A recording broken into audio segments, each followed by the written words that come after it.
चाहूँगी आखिर में कि जिस तरह से कल बंद की भी कॉल दी गई है, आप देखें अगर हम बाकी अदर स्टेट्स की बात करें, यूटी की बात करें, उसमें इतना बुरा हाल नहीं है जितना शायद जम्मू कश्मीर का हो रखा है। फिर भी मैं जम्मू की बात करना चाहूँगी, अगर कोई भी नई चीज़ आती है वो जम्मू में ही ज़्यादातर आती है, कश्मीर में वो अपने पैर नहीं पसारती। क्यों जम्मू वालों के हृदय में दिल नहीं है?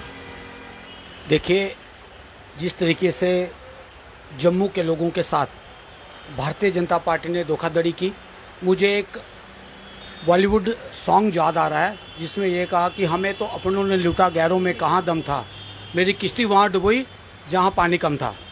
तो जिस तरीके से भारतीय जनता पार्टी एक साजिश की तरह ये बताती है कि सेक्रेटरीट बंद कर देंगे, तो सेक्रेटरीट बंद करने से नुकसान किसको है?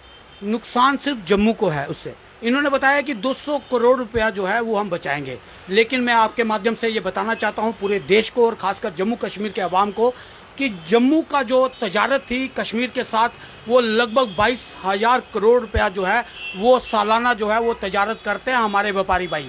सिर्फ और सिर्फ नुकसान होगा हमारे जम्मू के व्यापारियों को।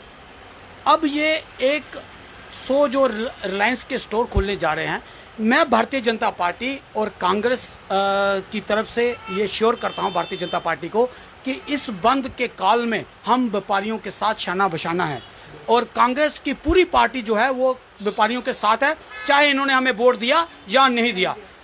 जनता के साथ हमारा फर्ज बनता है जनता की मुश्किलात के साथ खड़ा होना, और जनता की मुश्किलात किसी भी प्रकार की हो, चाहे वो वोट दें या ना दें, लेकिन उनकी सहायता के लिए कांग्रेस पार्टी हमेशा तैयार है। नंबर 2, जिस तरीके से भारतीय जनता पार्टी आज जम्मू के लोगों को प्रताड़ित कर रही है, खासकर हमारे व्यापारी वर्ग को प्रताड़ित कर रही है, ये वही लोग थे जिन्होंने डोल नगाड़ों के साथ 370 हटाने का जो है वो जश्न मनाया था, और आज ये लोग जो है वो दुखी हैं। भारतीय जनता पार्टी इनको सुनने को तैयार नहीं है, और मैं आपके माध्यम से एक और आरोप लगाने जा रहा हूं, जो आरोप जो है वो भ्रष्टाचार का आरोप है जम्मू म्युनिसिपल कॉरपोरेशन के ऊपर।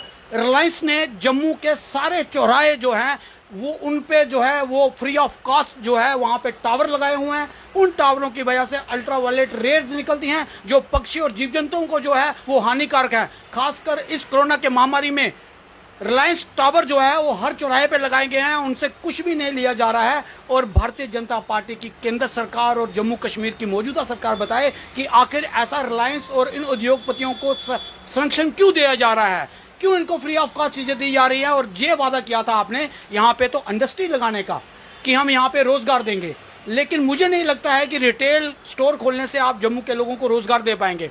अगर रोजगार मिलेगा तो सिर्फ 4th क्लास एम्प्लॉयज को, क्योंकि जब भी कोई स्टोर खुलता है तो उसकी जो एग्जीक्यूटिव टीम होती है वो बाहर से आती है। 80% लोग आप बाहर से लाएंगे, 20% जो है यहाँ पे आप लोगों को, हमारे बच्चों को चपरासी की नौकरी देंगे, यहाँ स्ट्रीट वॉकर की, जहाँ कैरेज की नौकरी देंगे। हम ये बर्दाश्त नहीं करेंगे, जम्मू वाले कभी भी इस चीज़ को बर्दाश्त नहीं करेंगे। और आपके माध्यम से कहते हैं कि जो वादे 370 से पहले बीजेपी ने किए थे वो वादे पूरे करें, अन्यथा लोग अब आपको सबक सिखाने के लिए तैयार हैं। आप जब दिल चाहे तब चुनाव करा लीजिए और लोगों का फैसला आपके खिलाफ होगा, ये मेरा मानना है। मैं लास्ट में एक बात बोलना बड़ी ज़रूरी समझूंगा, क्योंकि बॉर्डर का रहने वाला हूं।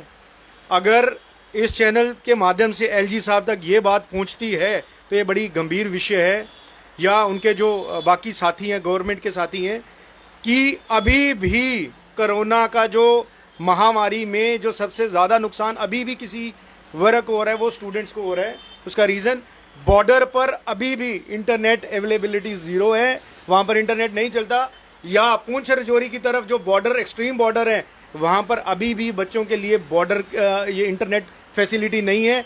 उन बच्चों के बारे में भी ज़रूर सोचना, क्योंकि उनके माँ बाप ने भी आपको वोट दिया है। जय हिंद, जय भारत। साफ तौर पर आपने जो है इंडियन नेशनल कांग्रेस की आवाज़ सुनी, और इसी के साथ मैं आपको ये बताना चाहूँगी कि कल का दिन बहुत अहम रहेगा। जुड़े रहिए आप हमारे साथ। तो ऐसी और अपडेट्स के लिए देखते रहिए जम्मू बुलेटिन। आशा खान के साथ, अल्लाह हाफ़िज़।